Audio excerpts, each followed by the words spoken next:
जो इस देश में सीधा अंधविश्वास और पाखंड फैलाने का काम करता है, देश का सबसे बड़े पद पर बैठा व्यक्ति उनके मंच पर खड़ा होकर के उसे वैधता दे रहा है।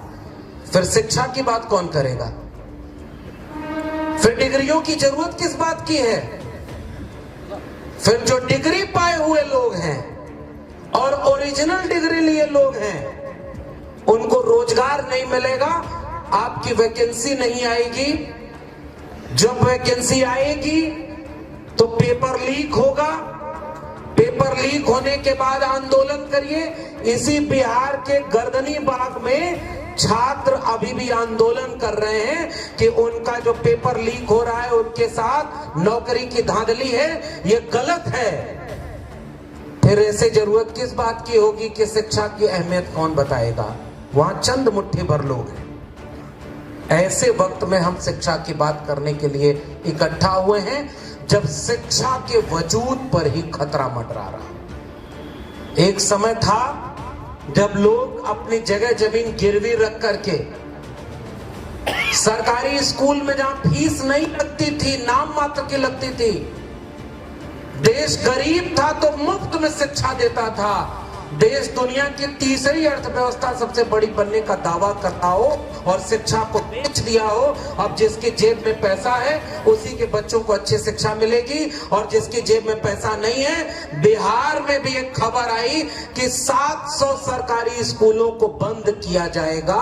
अब नए स्कूलों की जरूरत क्या है? ऐसे विपरीत वक्त में यह शिक्षा सम्मेलन बचाने का हो रहा है। हम जिस विश्वविद्यालय से पढ़ करके इस देश में कलम और किताब हाथ में लिए, तो इस देश में कुदाल फावड़ा चलाने वाले, हाथ से मेहनत करने वाले, श्रम करने वाले तबके के लोग 90 के बाद तो पहली बार व्यवस्थित तौर पर देश के विश्वविद्यालयों तक पहुंचना शुरू हुए। आज भी देश के विश्वविद्यालयों में 4% प्रोफेसर ओबीसी कम्युनिटी के हैं, केवल 4%। और आबादी कितनी है ओबीसी की? पता नहीं। देश में पशु पक्षी कितने हैं, पौधे कितने हैं, नदी नाले कितने हैं, ये पता है। लेकिन देश में हर तबके की आबादी कितनी है, ये आज भी पता नहीं। फिर भी देश पॉलिसी बना रहा है, क्योंकि जाति जनगणना नहीं हो रही। और जाति जनगणना होती तो एक सच आईने की तरह सामने खड़ा होता, और वो सच छिपाया जा रहा है। इसीलिए तो मजहब को खतरे में बताया जा रहा है, इसीलिए तो सारा विमर्श धर्म पर किया जा रहा है, ताकि लोग अपने शिक्षा और रोजगार के बुनियादी बातों को भूल जाएं। जब लड़ाई इतनी बड़ी हो, जब लड़ाई इतनी गहरी हो, बहुत विपरीत परिस्थितियों के सामने खड़ी हो, तो फिर थोड़ा धैर्य और थोड़ी समझदारी की जरूरत होगी। एक व्यक्ति या एक भाषण से अगर समाज बदलना होता तो हमसे अच्छा भाषण देने वाले जाने कितने लोग आए। हमसे अच्छा भाषण देने वाले भी और बहुत लोग हैं, और हमारे बाद भी आएंगे। वो एक गाना आप लोगों ने भी सुना होगा कि कल और आएंगे नगमों की खिलती कलियां चुनने वाले, हमसे बेहतर कहने वाले, तुमसे बेहतर सुनने वाले। मैं तो कई बार सोचता हूं, अगर ये लड़ाई इतनी आसान होती तो जिस समय तथागत बुद्ध लड़ रहे थे वो लड़ाई जीत ली गई होती। अगर ये लड़ाई इतनी आसान होती तो संत कबीर, संत रैदास, पलटू दादू, भीखा बुल्ले शाह, बाबा फरीद, चोखा मेला, नारायण गुरु, बसवन्ना, इन तमाम संत आंदोलन के समय भी वो लड़ाई जीत ली गई होती। ये लड़ाई इतनी ही आसान होती तो ज्योतिबा फूले के दौर में पूरा भारत ज्योतिबा फूले के पीछे खड़ा हो गया होता। ये लड़ाई इतनी ही आसान होती तो बाबा साहब डॉक्टर भीमराव अंबेडकर का विरोध उन्हीं की जाति के लोगों से नहीं करवाया गया होता। ये लड़ाई इतनी ही आसान होती तो जिस समय इसी बिहार में त्रिवेणी संघ बना, 1930-40 के दशक में काम कर रहा था, और वो भी 3 जातियों की रहनुमाई अगुवाई में कर रहा था, लेकिन बात 90% लोगों की कर रहा था। त्रिवेणी संघ के पीछे पूरा बिहार खड़ा हो गया होता। अगर ये लड़ाई इतनी आसान होती तो अर्चक संघ उत्तर प्रदेश और बिहार में बना और उन तमाम नारों और आंदोलनों को आगे बढ़ाने की कोशिश की। समाजवादियों का आंदोलन खड़ा हुआ, डॉक्टर लोहिया के पीछे सारे खड़े हो गए होते, बाबू जगदेव प्रसाद के साथ खड़े हो गए होते। हम तो कई बार सोचते हैं ये लड़ाई इतनी आसान होती तो मंडल और कांशीराम तक ये ऐतिहासिक निर्णय का दौर था, लड़ाई हम जीत चुके होते। मगर कहीं तो मुश्किल है कि लड़ाई हम जीत नहीं पाए। कहां कमी रह गई, बात इसी पर होनी। इसलिए एक व्यक्ति या एक भाषण से ये लड़ाई नहीं जीती जाएगी, और इस बात को हम भी दोहराना चाहते हैं। इस लड़ाई को अगर जीतना है तो विचारधारा को अपना नायक बनाइए।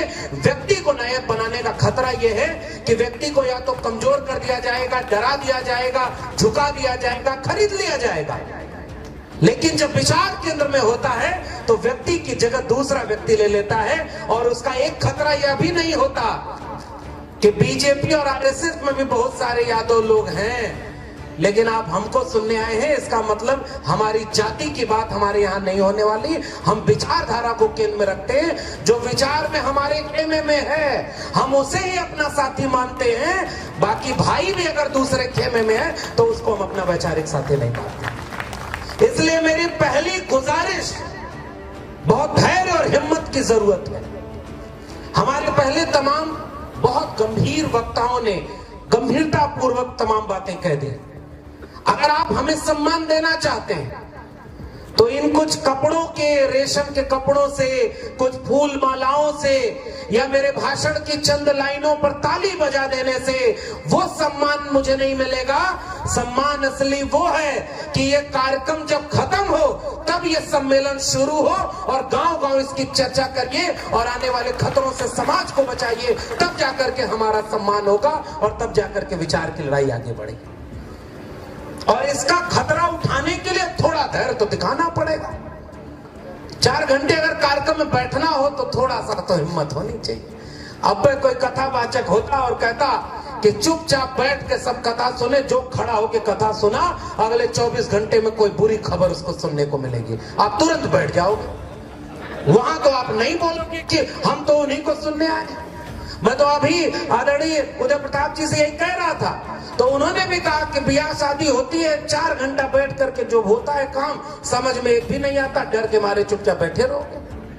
और आप खड़े होगे तुरंत डांट के बैठाएगा कि अभी अनहोनी हो जाएगी तो कुछ नहीं करोगे, आप भी डर के मारे बैठ गए। पहले मैं इलाहाबाद यूनिवर्सिटी में पढ़ाई करने गया तो आजमगढ़ से बस से जाया करते थे। जहां बस रुकती थी एक आदमी बीच में आता था और ऐसे ही एक पर्चा सबको पकड़ा के चला जाता था।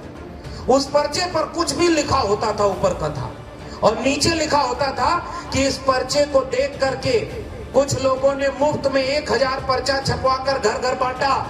उनके घर बहुत बड़ी खुशखबरी आई, रुका हुआ काम बन गया। और 2 लोगों ने पर्चा देख करके फाड़ के फेंक दिया, 24 घंटे में उनके घर अनहोनी हो गई। अब बताइए उस पर्चे का आप क्या करेंगे? अब ये हम लोगों के बचपन में ये होता था।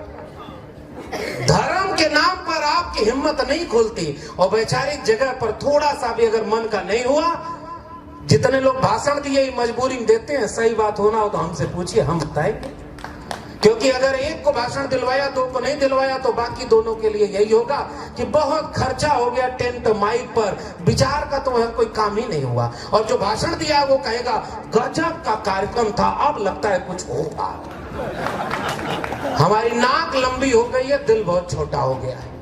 इसलिए मैं अपने वक्तव्य को किसी और की आलोचना की बजाय थोड़ा सा आईना सामने रखकर बात करना चाहता हूँ।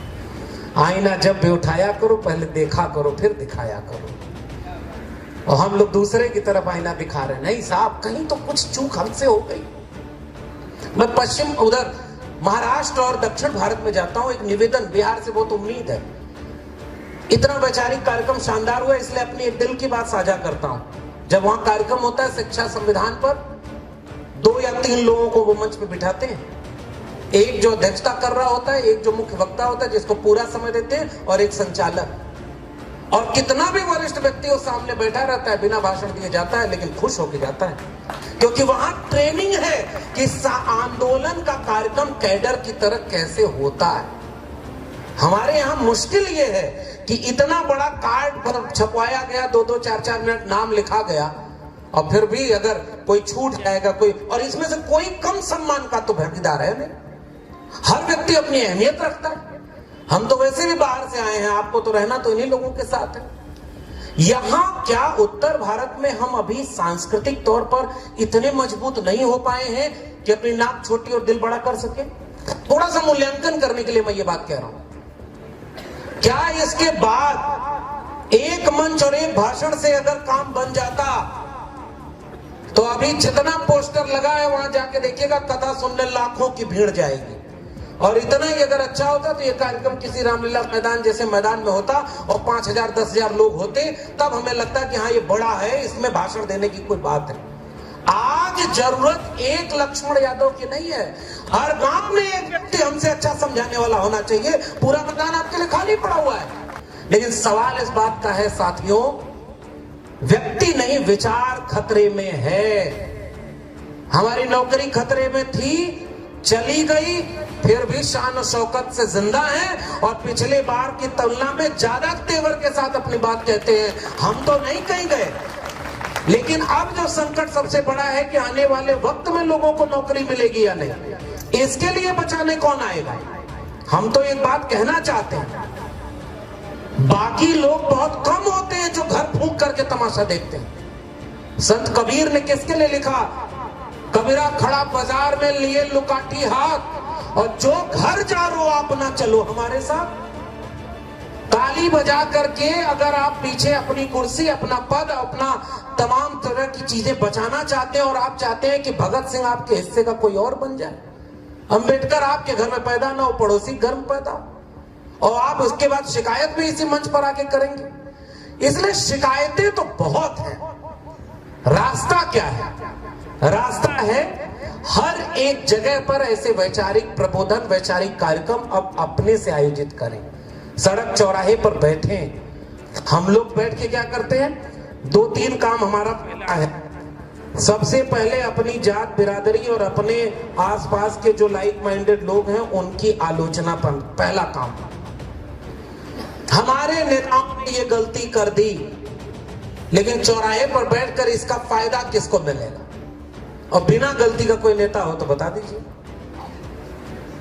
वो इसलिए कामयाब है क्योंकि उनका वैचारिक संगठन और सामाजिक सांस्कृतिक लड़ाई उनकी मजबूत हो गई। 100 साल दिया उन्होंने अपने संगठन को, और नागपुर में आज वो संगठन इतना मजबूत है, दिल्ली में जो ऑफिस बनाया है उसने हजारों करोड़ रुपए दिल्ली से लेकर पूरे देश में उनकी ऑफिस बन गई।